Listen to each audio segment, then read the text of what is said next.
بسم اللہ الرحمن الرحیم اللہ کے نام سے جو رحمان اور رحیم ہے۔ وَلَقَدْ يَسَّرْنَا الْقُرْآنَ لِلذِّكْرِ فَهَلْ مِن مُّدَّكِرٍ۔ ہم نے اس قرآن کو نصیحت کے لیے آسان ذریعہ بنا دیا ہے، پھر کیا ہے کوئی نصیحت قبول کرنے والا؟ اللہ الرحمن الرحیم وَإِلَىٰ مَدْيَنَ أَخَاهُمْ شُعَيْبًا فَقَالَ يَا قَوْمِ اعْبُدُوا اللَّهَ وَارْجُوا الْيَوْمَ الْآخِرَ وَلَا تَعْثَوْا فِي الْأَرْضِ مُفْسِدِينَ۔ یہ سورۃ العنکبوت کی آیت نمبر 36 ہے، اور واقعہ شعیب علیہ السلام کا ذکر ہو رہا ہے، اور یہ چوتھا واقعہ ہے جو اس صورت میں ذکر ہو رہا ہے آزمائشوں کے سلسلے میں، کہ حضرت شعیب علیہ السلام پر بھی یہی آزمائش آئی کہ قوم کے لوگوں کو دعوت دی اور انہوں نے انکار کیا، اور نتیجہ یہ ہوا کہ وہ قوم کے لوگ ہلاک ہو گئے۔ وَإِلَىٰ مَدْيَنَ أَخَاهُمْ شُعَيْبًا، اور ہم نے بھیجا مدین کی طرف ان کے بھائی شعیب علیہ السلام کو۔ وَأَرْسَلْنَا إِلَىٰ مَدْيَنَ فَقَالَ يَا قَوْمِ اعْبُدُوا اللَّهَ، تو فرمایا اے میری قوم اللہ کی بندگی کرو، وَارْجُوا الْيَوْمَ الْآخِرَ، اور توقع رکھو آخرت کے دن کی۔ وَارْجُوا الْيَوْمَ الْآخِرَ، آخرت کے دن سے ڈرو۔ ورجو کا ایک مطلب یہ کہ اس آخرت سے ڈرو جس میں اعمال کا بدلہ دیا جائے گا۔ رجا کا مطلب ہوتا ہے امید کرنا، لیکن یہ لفظ دو طرح کے مفہوم میں استعمال ہوتا ہے۔ ایک مفہوم وعید کے طور پر ہوتا ہے، ڈر جانا، اور دوسرا مفہوم امید کے طور پر ہوتا ہے، ثواب کی امید کرنا۔ خطاب کفار سے ہے اور ان سے کہا جا رہا ہے کہ آخرت کے دن کی امید کرو۔ تو امید کرنے کے اعتبار سے معنی یہ کہ وہ کام کرو، ایسے اعمال بجا لاؤ، ایسا رویہ اختیار کرو کہ جو تمہارے لیے آخرت میں کام آئے، اور پھر تم امید رکھو کہ یہ تمہارے کام آئے گا۔ اور دوم یہ کہ آخرت کے دن کا عقیدہ رکھو، توقع رکھو کہ ایک ایسا دن بھی آنے والا ہے جس میں پھر تمہارے اعمال کا، نظریات کا حساب ہوگا۔ وَلَا تَعْثَوْا فِي الْأَرْضِ مُفْسِدِينَ، اور مت فساد کرنا زمین میں فساد کرنے والے بن کر۔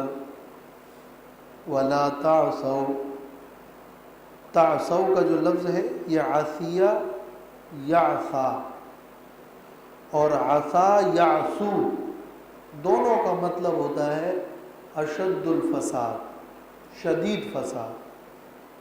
تو وَلَا تَعْثَوْا کا معنی بھی یہی ہے کہ خوب فساد مت کرو، زیادہ فساد مت کرو، اور زیادتیاں مت کرو۔ پھر یہ جو مفسدین ہیں یہ حال ہے، اور وہی معنی فساد والا اس میں بھی ہے، اس کو حال مؤکدہ کہتے ہیں۔ تو معنی یہ کہ فساد کا قصد کرتے ہوئے، فساد والے بن کر فساد مت کرو۔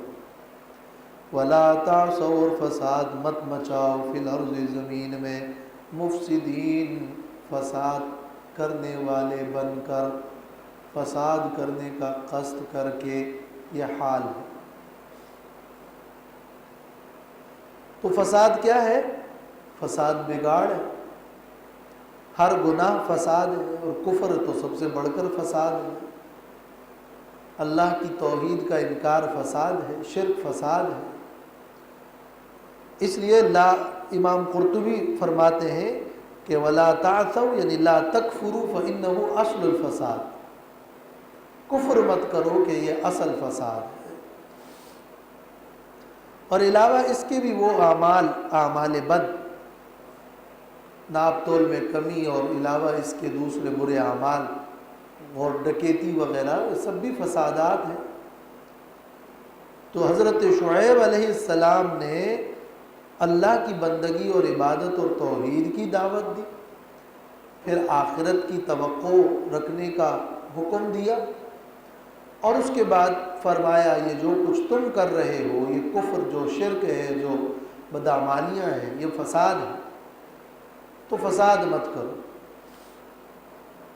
فَكَذَّبُوهُ تو انہوں نے جھٹلایا ان کو، فَأَخَذَتْهُمُ الرَّجْفَةُ تو پکڑ لیا ان کو ایک شدید زلزلے نے، الرجفہ۔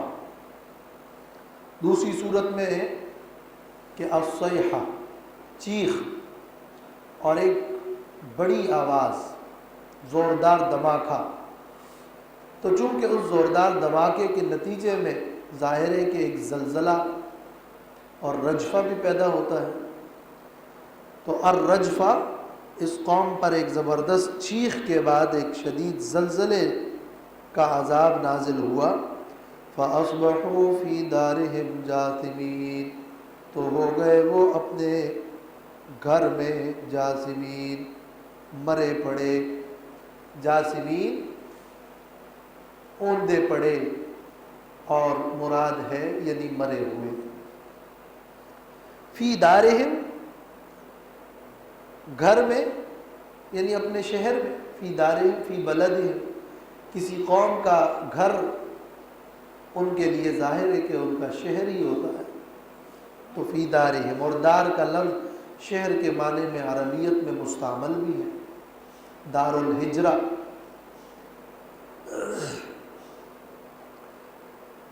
وَعَادًا وَثَمُودَ وَقَدْ تَبَيَّنَ لَكُم مِّن مَّسَاكِنِهِمْ اور ہم نے ہلاک کیا عادیوں کو اور سمودیوں کو۔ وَعَادًا وَثَمُودَ یعنی وَأَهْلَكْنَا عَادًا وَثَمُودَ، یہ اہلکنا پتہ چل رہا ہے فَأَخَذَتْهُمْ سے، فَأَخَذَتْهُمُ الرَّجْفَةُ اس میں پکڑنا ہے، ہلاک کرنا ہے، تو یہ اسی پر عطف کر کے وَعَادًا وَثَمُودَ باعتبار معنی کے یہ سمجھ میں آ رہا ہے کہ ہم نے ہلاک کیا عادیوں اور سمودیوں کو۔ وَقَدْ تَبَيَّنَ لَكُم مِّن مَّسَاكِنِهِمْ اور تحقیق کے ساتھ ظاہر ہو چکی ہے تم کو مِن مَّسَاكِنِهِمْ ان کے مقامات، ان کے رہنے کی جگہیں، من زائدہ ہے، ان کے رہنے کی جگہ تم پر واضح ہے۔ اور ظاہر ہے کہ عادیوں کی جگہ جو احقاف میں ہے یمن میں، اور سمودیوں کی جو حجر ہے حجاز مدائن صالح، تو وہ سب عرب کے لوگ اس کو جانتے تھے، اس کی علامات اور نشانیاں ظاہر ہے اس زمانے میں جس وقت قرآن کا نزول ہو رہا تھا اس وقت اور بھی زیادہ واضح تھی۔ تو تم دیکھتے ہو تو کہ ان کی جو نشانیاں ہیں اس کو سفر کرتے ہوئے تمہیں وہ نظر آ رہی ہے۔ وَقَدْ تَبَيَّنَ لَكُمْ یا یہ کہ وَقَدْ تَبَيَّنَ لَكُمْ تم کو ان کی ہلاکت واضح ہو چکی ہے، من مساکنہم ان کے گھروں سے، ان کے رہنے کی جگہوں میں سے بعض جگہوں سے، من تبعیضیہ یا ان کے رہنے کی جگہوں کی وجہ سے، من سببیہ تم پر ان کی ہلاکت واضح ہو چکی ہے۔ یہ کوئی ڈکی چھپی بات نہیں ہے۔ وَزَيَّنَ لَهُمُ الشَّيْطَانُ أَعْمَالَهُمْ اور آراستہ کر دیا تھا ان کو شیطان نے ان کے اعمال۔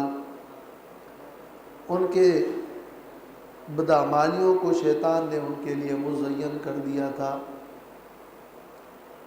یعنی وہ برے اعمال کرتے تھے لیکن شیطان نے ان کے گمان میں ڈالا تھا کہ یہ بہت بلند اعمال ہیں، اچھے اعمال،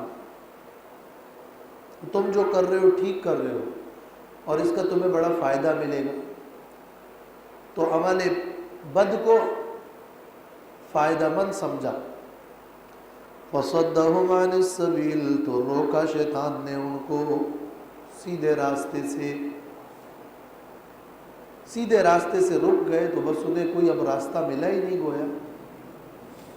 وَكَانُوا مُسْتَبْصِرِينَ، اور تھے وہ سمجھ بوجھ رکھنے والے۔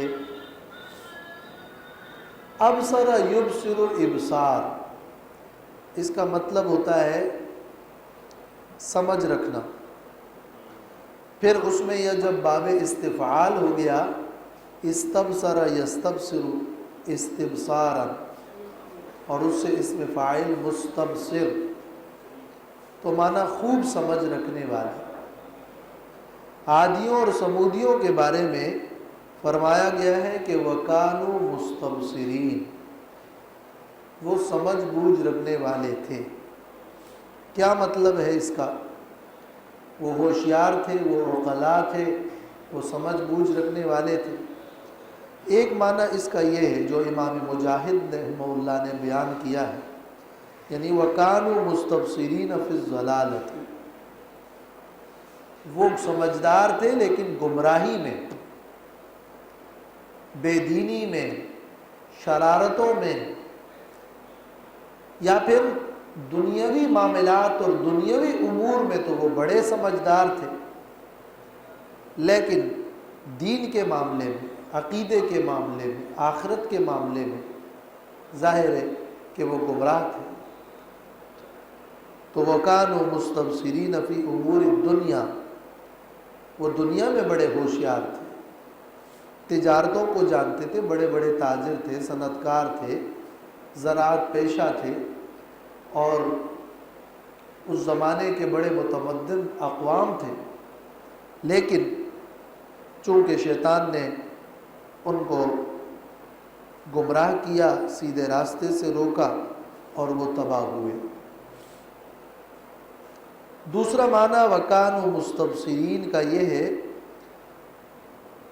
کہ قد عرفوا الحق من الباطل بظہور البراہین، حق اور باطل کو وہ سمجھ چکے تھے،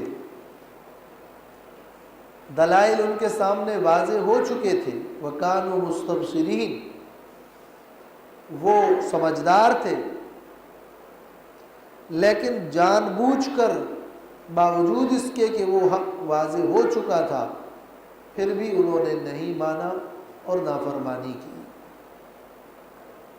امام قرطبی لکھتے ہیں کہ وَهَذَا الْقَوْلُ أَشْبَهُ لِأَنَّهُ إِنَّمَا يُقَالُ فُلَانٌ مُسْتَبْصِرٌ إِذَا عَرَفَ الشَّيْءَ عَلَى الْحَقِيقَةِ، یہ والا معنی زیادہ بہتر ہے، اس لیے کہ مستبصر اسے کہتے ہیں جو شخص کسی چیز کی حقیقت کو پہچان لے۔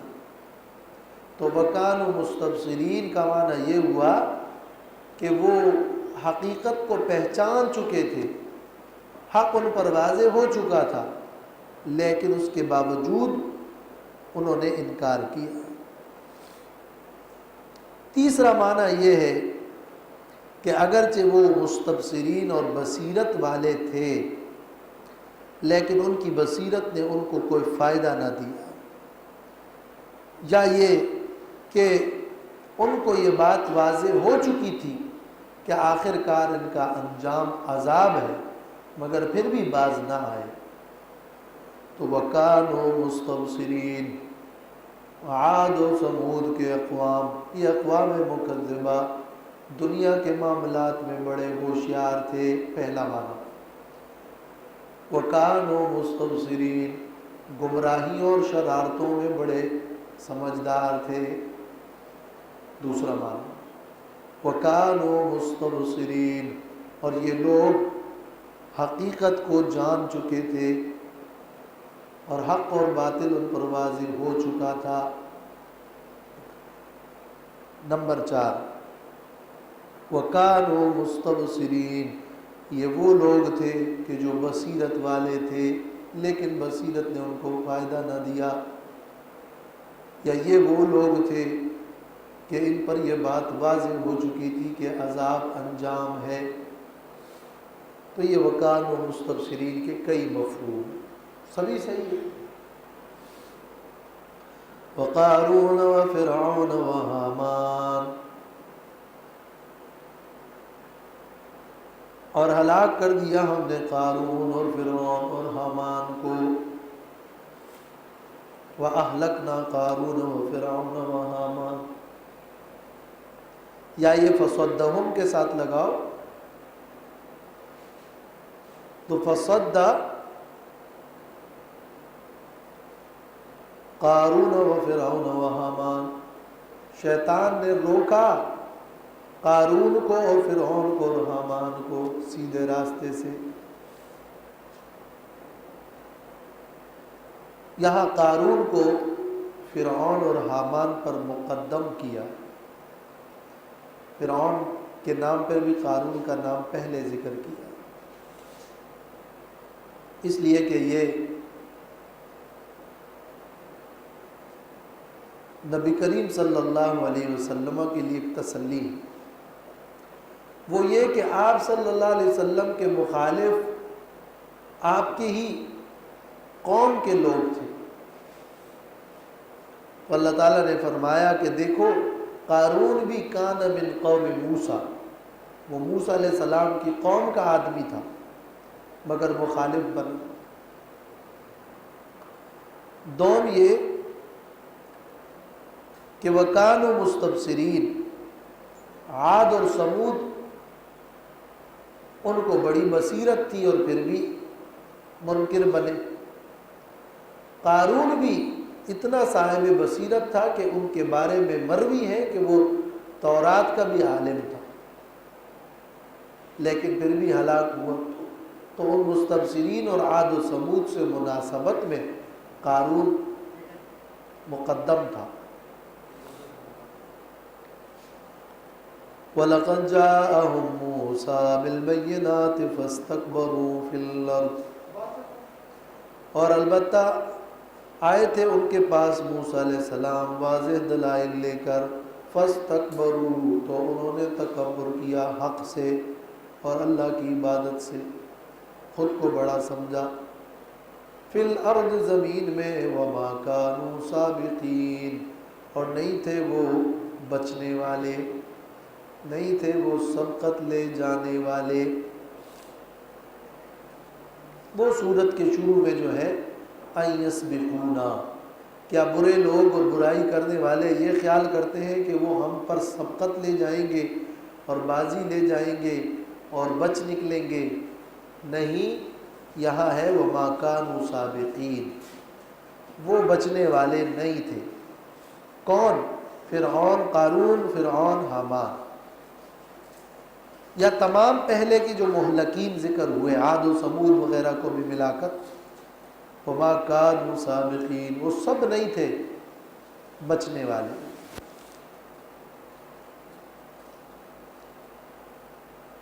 فاستکبروا فی الارض،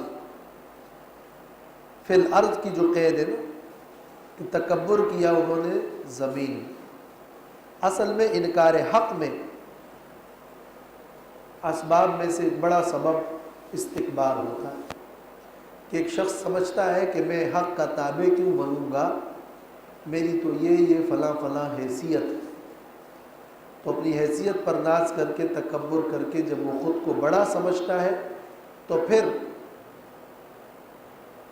وہ تابع بن کر نہیں چلتا اور یوں وہ انکار کرنے لگ جاتا ہے، اور یہ شیطان سے تکبر اور استکبار شروع ہوا اور وہی سلسلہ ہمیشہ سے منکرین کا رہا۔ فاستکبروا فی الارض میں جو فی الارض کی قید ہے، اس میں اشارہ ہے کہ زمین میں تکبر کیا۔ اشارہ کیا ہے؟ پاؤں زمین پر ہے اور پھر بھی تکبر۔ زمین پہ رہنے والی مخلوق جس زمین کا خالق اللہ ہے اور وہ زمین سے اوپر نہیں جا سکتے، وہ لوگ زمین پر رہ کر تکبر کرتے ہیں. یہ فی الارض کی قید میں تھوڑا اشارہ اس طرف ہے کہ ان کو تو نیچے اور دبنا چاہیے تھا، مگر وہ اٹھ رہے ہیں اور تکبر کر رہے ہیں. فَكُلًّا أَخَذْنَا بِذَنبِهِ فَمِنْهُمْ مَنْ أَرْسَلْنَا عَلَيْهِ حَاصِبًا وَمِنْهُمْ مَنْ أَخَذَتْهُ الصَّيْحَةُ وَمِنْهُمْ مَنْ خَسَفْنَا بِهِ الْأَرْضَ وَمِنْهُمْ مَنْ أَغْرَقْنَا وَمَا كَانَ اللَّهُ لِيَظْلِمَهُمْ وَلَكِنْ كَانُوا أَنفُسَهُمْ يَظْلِمُونَ. یہ اب ماقبل کا گویا خلاصہ ہے. فَكُلًّا أَخَذْنَا بِذَنبِهِ، پس ان سب کو ہم نے پکڑ لیا ان کے گناہ کی وجہ سے. گناہ کیا تھا کہ انہوں نے تکذیب کی.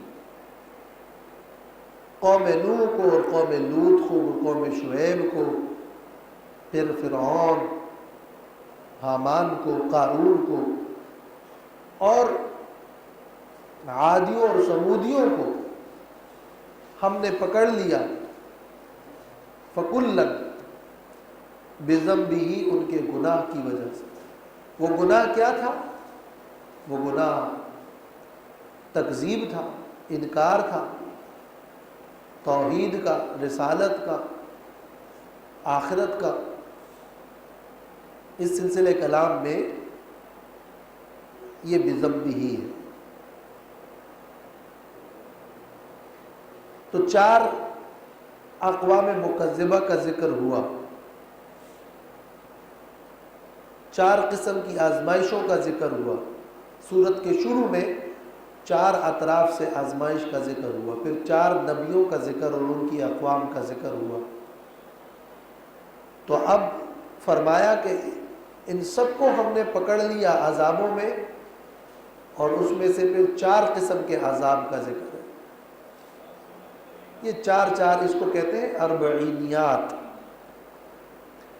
اربعینیات یعنی 4 کے انداز میں آزمائشوں کا یہ سلسلہ بیان ہو رہا ہے، جیسے کہ ہم نے اس سورت کے خلاصے کے وقت بتایا تھا. تو 4 قسم کے عذاب. فَمِنْهُمْ مَنْ أَرْسَلْنَا عَلَيْهِ حَاصِبًا، بعض ان میں سے وہ تھے جن پر ہم نے بھیجا حاصبا، تیز ہوا کو. حاصبہ کیا ہے؟ ایک ایسی تیز ہوا جس میں کنکر ہو اور پتھر ہو. ریح یاتی بالحسبا وہی الحصاء الصغار. اس اعتبار سے یہ جو حاصبہ ہے، اس سے مراد قوم لوط، اس لیے کہ اللہ تعالیٰ نے سورۃ قمر میں صاف فرمایا ہے کہ انا ارسلنا علیہم حاصبا الا آل لوط. ہم نے قوم لوط پر حاصبہ، پتراؤ والی ہوا اور آندھی نازل کی، مگر آل لوط، صرف لوط علیہ السلام کے تابعدار ہی بچ گئے سوائے ان کی بیوی کی. وَمِنْهُمْ مَنْ أَخَذَتْهُ الصَّيْحَةُ، اور بعض ان میں وہ ہے کہ جن کو پکڑ لیا چیخ نے. یہ کون ہے؟ قوم ثمود.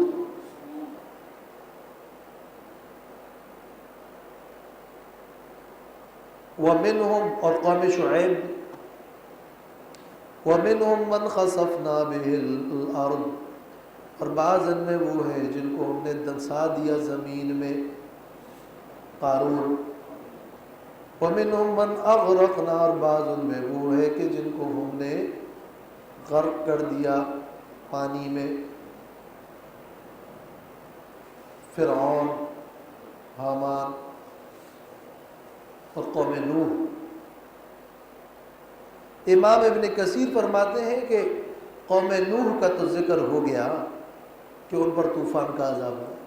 یہاں وَمِنْهُمْ مَنْ أَغْرَقْنَا سے مراد فرعون اور حامان. اسی طرح وَمِنْهُمْ مَنْ أَخَذَتْهُ الصَّيْحَةُ میں قوم شعیب کا تو ذکر ہو گیا وَإِلَى مَدْيَنَ أَخَاهُمْ شُعَيْبًا، یہ مراد سمودی ہے. اور من ارسلنا علیہ حاصبہ میں قوم لوط کا تو ذکر ہو گیا، یہاں اس سے مراد قوم عاد ہے. لیکن ظاہر ہے کہ الفاظ عام ہیں تو یہ ساری ہی اقوام سب کو ملا کر جمع کر دو تو یہ 4 قسم کے عذاب آئے. پھر ان چاروں کا خلاصہ بھی تفسیر کبیر میں اور روح المعانی میں بھی ہے. وہ یہ کہ جو 4 عناصر ہیں، عناصر اربعہ جس کو کہتے ہیں فلاسفہ، جو انسان کے اہم ترین ضروریات میں سے ہے، یعنی آگ ہے، ہوا ہے، مٹی ہے، پانی ہے،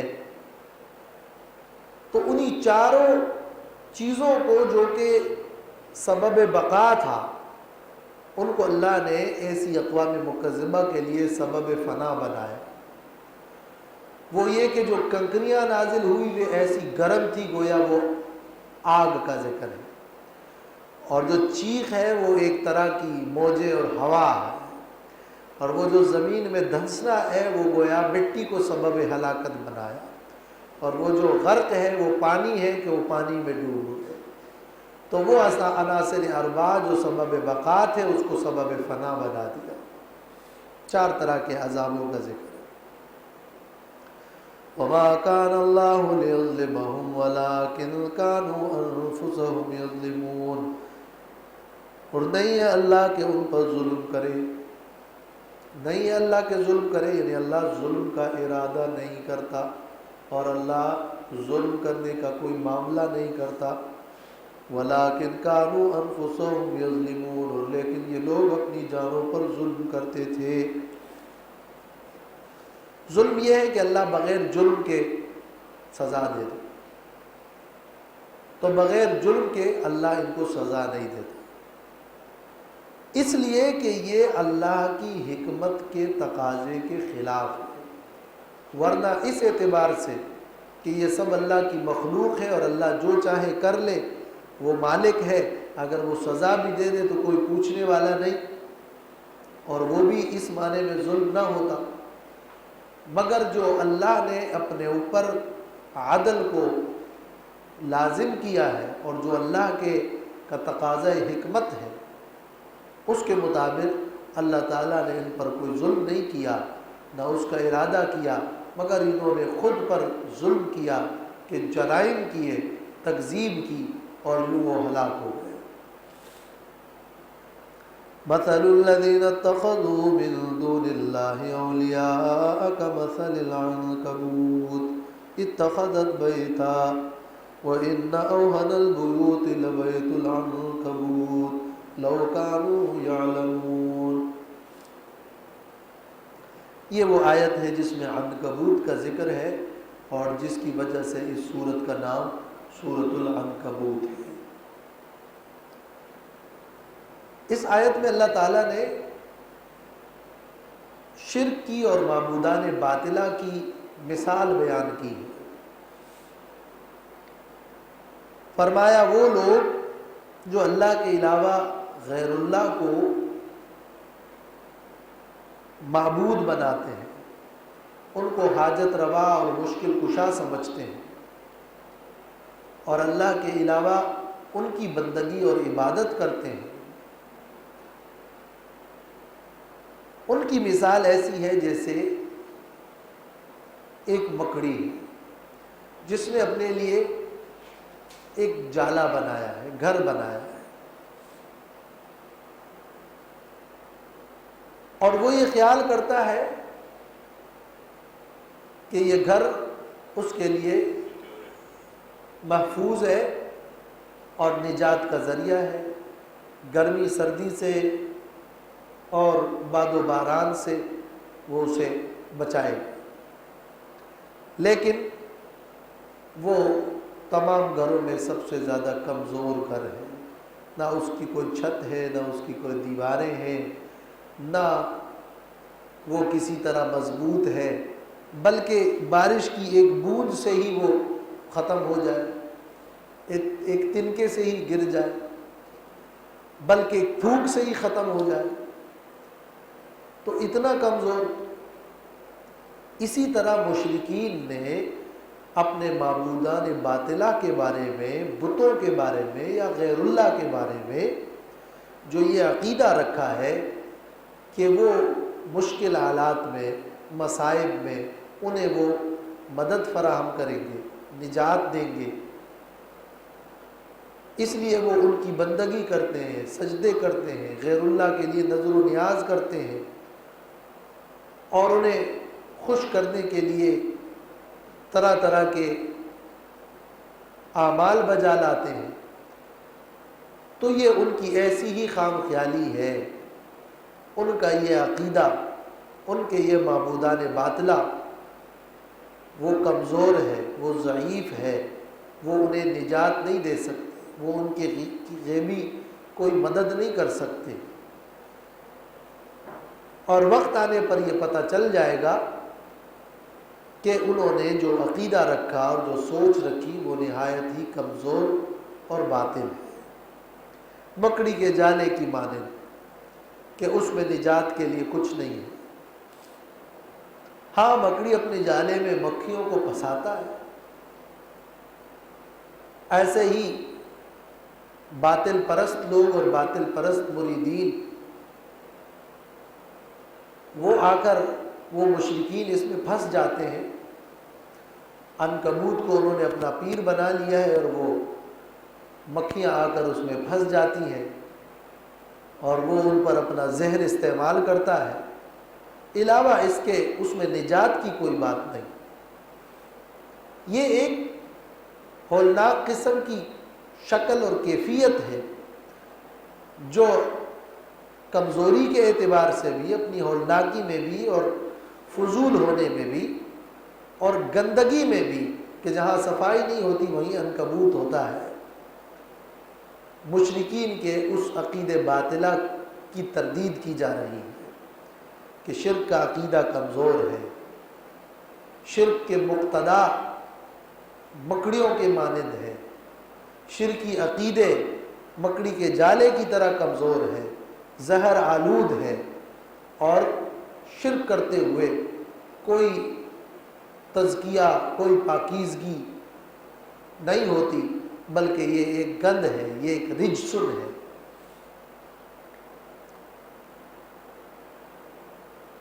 تو اس مثال سے وہی لوگ عبرت حاصل کرتے ہیں جو حقیقت تک پہنچنا چاہتے ہوں، جو علم رکھتے ہیں، جو دانا لوگ ہیں، ورنہ اس شرک کے عقیدے کے پرستار تو کہیں گے کہ یہ کیا مکڑی اور مکھی کی مثالیں تم بیان کرتے ہو، ماذا اراد اللہ بہذا مسئلہ۔ تو اللہ نے فرمایا کہ اس کو سمجھنے والے عالم ہیں،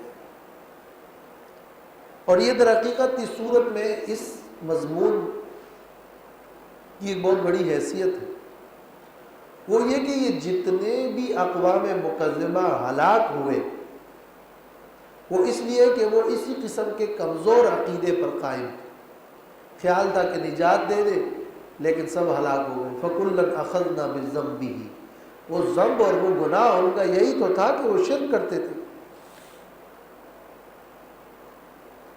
اور جب وہ ہلاک ہوئے تو خیال یہی تھا کہ ہمارے معبود ہمیں بچائیں گے، مگر اللہ نے فرمایا کہ ان کے معبودان باطلہ کا ان کو بچانا، یہ سوچ رکھنا اتنا کمزور ہے جیسے مکڑی اس سوچ میں ہے کہ میرا گھر مجھے بچائے گا۔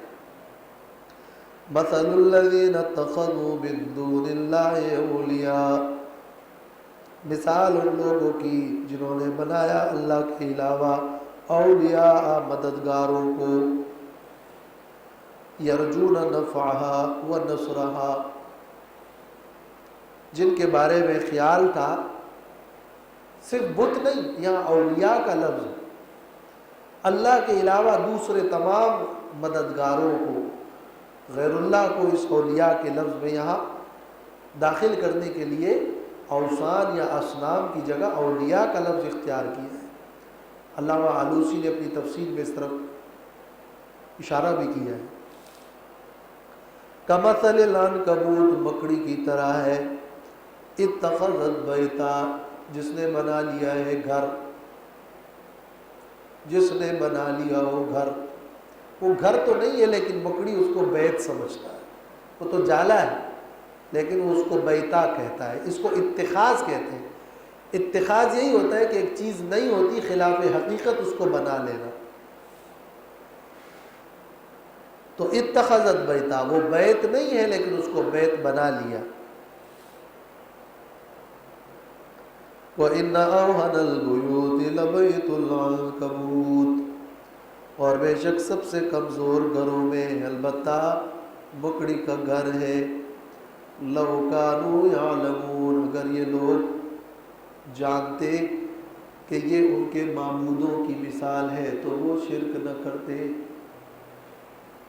اگر وہ جانتے، کیا جانتے؟ یہ تو پتہ ہے کہ عنکبوت ہے اور عنکبوت کا گھر کمزور ہے،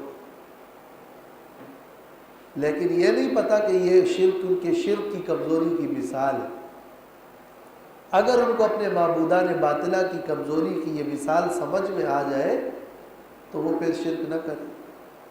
تو یہ لو شرطیہ ہے، یا کاش کہ وہ جانتے، پھر لو تمنائیہ ہوگا۔ ان اللہ یعلم ما یدعون من دونہ من شیء وہو العزیز الحکیم، بے شک اللہ جانتا ہے ان کو جن کو وہ پکارتے ہیں اللہ کے علاوہ، من شیء، کسی بھی چیز کو، اللہ کے علاوہ وہ جس کو پکارتے ہیں اس کو اللہ جانتا ہے۔ یہ کیوں فرمایا کہ اللہ کے علاوہ معبودان باطلہ کو اللہ جانتا ہے؟ ایک تو یہ کہ اللہ کے علاوہ غیر اللہ کو پکارنا ایک تو بت ہے، لیکن اس میں تو فرشتے اور جنات اور انبیاء اور دوسرے بھی بہت سارے معبودین ہیں۔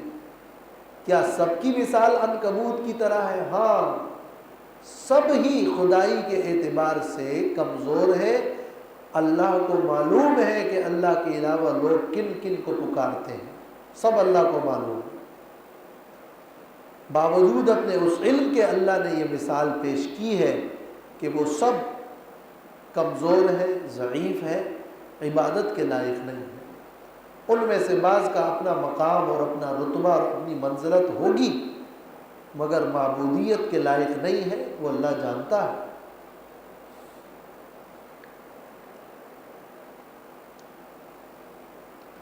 اور معنی یہی ہے کہ جب اللہ کو معلوم ہے تو اس کے مطابق اللہ بدلہ دے گا۔ معلوم ہے کا کیا مطلب ہوتا ہے؟ مجھے پتہ ہے، معلوم ہے، یعنی پھر اسی کے مطابق میں جزا دوں گا۔ تو والمعنی انہ یجازی ہے، اللہ جانتا ہے یعنی اللہ بدلہ دے گا۔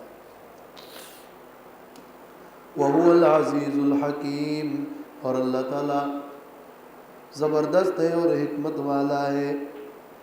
وَتِلْكَ الْأَمْثَالُ نَضْرِبُهَا لِلنَّاسِ، اور یہ مثالیں ہیں جن کو ہم بیان کرتے ہیں لوگوں کے لیے۔ وَتِلْكَ الْأَمْثَالُ، یہ قرآنی مثالیں، تِلْكَ الْأَمْثَالُ کا معنی امثال القرآن۔ وَمَا يَعْقِلُهَا إِلَّا الْعَالِمُونَ، اور نہیں سمجھتے اس کو مگر علم والے۔ علم والے، عالمون کون ہے؟ آیت کی سیاق سباق سے معلوم ہو رہا ہے نا، جو قرآن کو اور بالخصوص قرآن کی مثالوں کو جانتا ہے وہ العالم۔ وَمَا يَعْقِلُهَا إِلَّا الْعَالِمُونَ، ظاہر ہے یہ جو علم کا لفظ ہے نا، ہر لفظ کا اپنا ایک لغوی مفہوم ہوتا ہے، پھر جب وہ کسی فن کی اصطلاح بن جائے تو اس فن میں بھی اس کا ایک مطلب ہوتا ہے۔ پھر معاشرے میں جو ایک عرف چل رہا ہوتا ہے اس اعتبار سے بھی اس کا ایک مفہوم ہوتا ہے، اور پھر کسی لفظ کی ایک حقیقت یا اس کا ایک کامل درجہ ہوتا ہے۔ تو اس اعتبار سے کوئی شخص کسی ایک بات کو جانتا ہے تو بھی وہ کہہ سکتے ہیں کہ عالم ہے، یعنی اس بات کو جانتا ہے، علم والا ہے۔ ہر مسلمان اس اعتبار سے علم والا ہے، یا ہر وہ شخص جو کسی ایک بات کو جانتا ہے تو عالم ہو گیا۔ کل کو تو کوئی نہیں جانتا سوائے اللہ کے، تو اگر وہ بعض کو اور چند باتوں کو جانتا ہے تو اس اعتبار سے علم کسی چیز کو جاننا ہے۔ پھر یہ علم کا لفظ کوئی ایسا مشکل لفظ نہیں ہے، اگرچہ منطق اور فلسفے والوں نے اس کی تعریفات میں ایک پوری فہرست بنا دی کہ علم کسے کہتے ہیں، لیکن ہر شخص جانتا ہے کہ علم بمعنی دانستن، جاننے کا نام ہے۔ کوئی ایک بات جانے یا 10 جانے یا 20 جانے یا 1000 جانے، لیکن علم ہے۔ مگر عالم کا جو لفظ ہے اس کا ایک عرف میں پھر ایک متعارف معنی ہوتا ہے،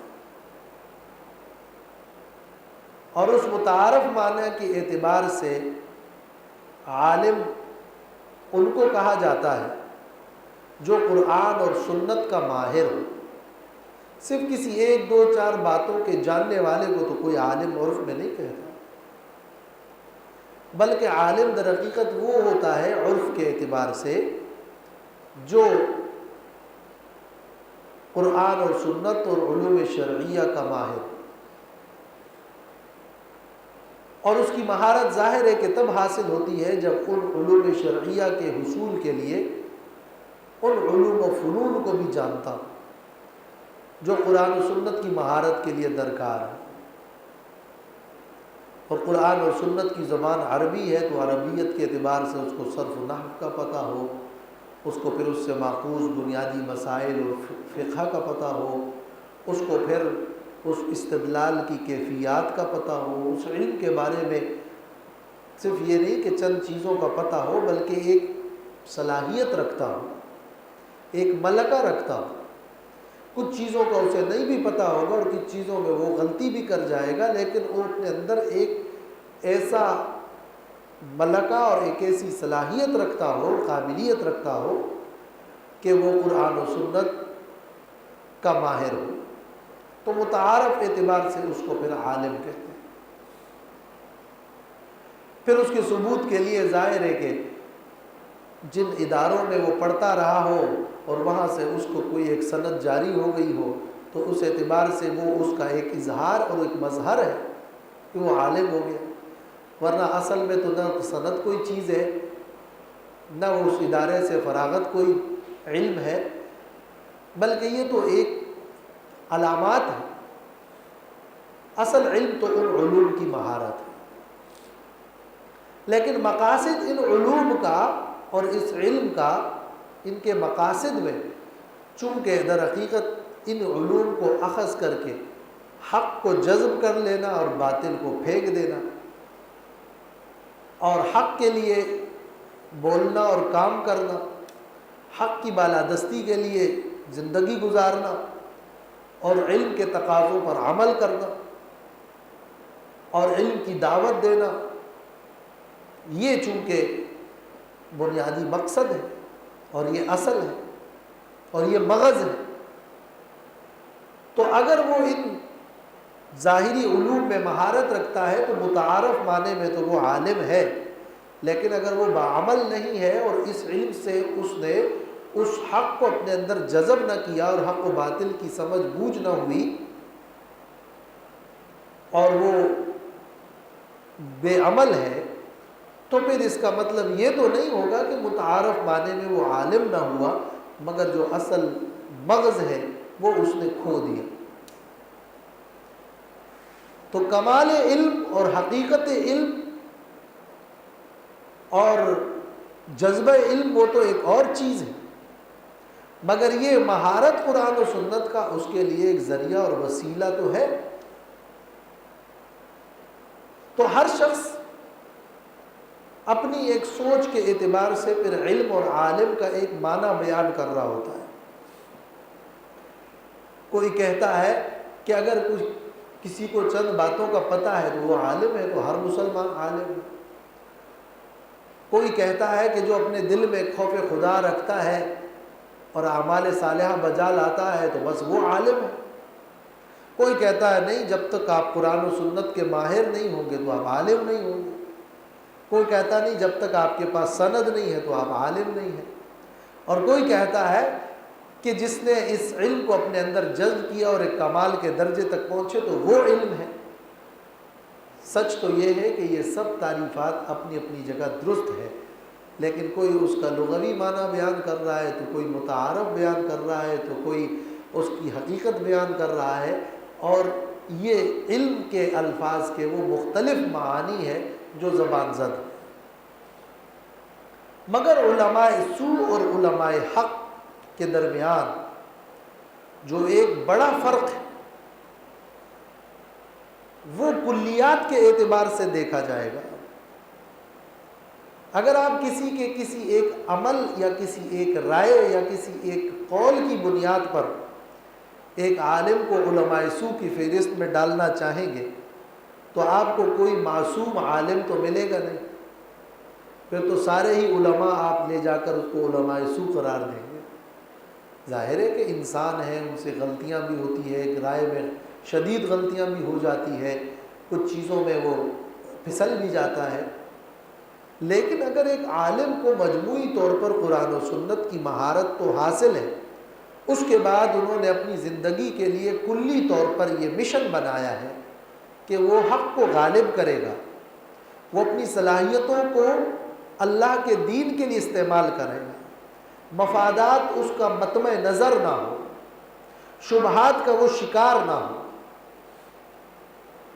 اور وہ کلی طور پر اپنا جو مشن رکھتا ہے وہ حق کی سربلندی ہے، اسلام کی خدمت ہے، تو اگرچہ وہ بعض امور میں یا کچھ باتوں میں یا کچھ چیزوں میں ان سے آپ اختلاف بھی کریں، رد بھی کریں، وہ غلط بھی ہو، لیکن اپنے مجموع کلی کے اعتبار سے وہ علماء حق کے زمرے میں ہوگا، علماء سوء میں شمار نہیں ہوگا۔ تو علماء حق اور علماء سوء کا جو فرق ہے وہ کلیات کی بنیاد پر کیا جائے گا، کسی چند ایک آدھ مسئلے اور جزیے کی بنیاد پر نہیں کیا جائے گا۔ وَمَا يَعْقِلُهَا إِلَّا الْعَالِمُونَ۔ اب قرآن مجید کہیں اس لفظ کا استعمال اسی لغوی معنی میں کرتا ہے، کہیں اس خشیت کے معنی میں کر رہا ہوتا ہے، تو مختلف معانی کا استعمال قرآن مجید میں جاری ہے۔ وَمَا يَعْقِلُهَا إِلَّا الْعَالِمُونَ۔ یہاں امام نصفی نے تفسیر مدارک میں لکھا ہے کہ دلت الآیت علی فضل العلم علی العقل، یہ آیت اس پر دلیل ہے کہ علم عقل پہ فضیلت رکھتا ہے۔ نہیں جانتے، عقل نہیں رکھتے، سمجھ بوجھ نہیں رکھتے اس میں مگر عالم، وہ عالم افضل ہے کہ وہ علم ہوگا تو اس کی کمانڈ عقل پہ بھی ہوگی، علم نہیں ہوگا تو پھر عقل پہ کوئی کمانڈ نہیں ہے۔ تو گویا عقل سے بھی علم تھوڑا ایک سٹیپ اوپر ہے۔ خلق اللہ السماوات والارض بالحق ان فی ذلک لآیۃ للمؤمنین۔ پیدا کیا اللہ تعالیٰ نے آسمان اور زمین کو حق کے ساتھ، ان فی ذلک لآیۃ للمؤمنین، بے شک اس میں البتہ نشانی ہے ایمان والوں کے لیے۔ ایمان والوں کے لیے اس لیے کہ مستفید وہی ہو رہے ہیں، نشانی تو بیان سب کے سامنے ہو رہی ہے، لیکن حق کو ماننے والے ہی اس سے استفادہ کر رہے ہیں۔ تو للمؤمنین جیسے ہدی للمتقین، یہ جو بالحق کا لفظ ہے، آسمانوں اور زمین کو اللہ نے پیدا کیا ہے حق کے ساتھ، اس کا ایک مطلب ہے بالحکمت، حکمت کے ساتھ، اس کا دوسرا معنی ہے بالعدل والقسط، انصاف کے ساتھ۔ اس کا تیسرا معنی ہے لِإِظْهَارِ الْحَقِّ، حق کو ظاہر کرنے کے لیے۔ زمین و آسمان کی تخلیق ایک حقیقت ہے جس میں توحید کی ایک بڑی نشانی ہے۔ ہر شخص اٹھ کر اپنے ذہن میں کوئی خیال بنا کر کسی کو خدا بنا لے اور مذمومہ عقائد رکھے، یہ اس ایک بڑی حقیقت کا انکار ہے کہ زمین و آسمان کے ایک منظم نظام کا خالق اور مالک اور دانائی کے ساتھ اس نظام کا چلانے والا وحدہ لا شریک ہی ہو سکتا ہے۔ تو شرک کی تردید کے بعد فرمایا کہ ان کمزور اور بے بنیاد اور بے سر و پا عقائد کے مقابلے میں زمین و آسمان کو حق کے ساتھ پیوست کر کے اللہ نے پیدا فرمایا، جس میں حکمت ہے، جس میں عدل ہے، جس میں حق کا اظہار ہو رہا ہے۔ اور ایک اور نقطے کی بات یہ ہے جو تفسیر عثمانی میں ہے کہ جب زمین و آسمان اس اکیلے اللہ نے بنائے ہیں تو پھر چھوٹے چھوٹے کاموں میں اللہ کا کوئی شریک اور مددگار کیوں ہوگا؟ اللہ تعالیٰ نے زمین و آسمان کو تخلیق فرمایا اور اتنی بڑی کائنات کا خالق خلقت میں اللہ کے ساتھ کوئی شریک نہیں، تو مشرکین جو اللہ اپنے چھوٹے چھوٹے کاموں کے لیے معبودین انہوں نے بنائے تھے، آخر ان کے چھوٹے چھوٹے کام وہ رب تعالیٰ کیوں نہ کر پائے گا جو انہوں نے اللہ کے ساتھ دوسروں کو شریک ٹھہرایا ہے؟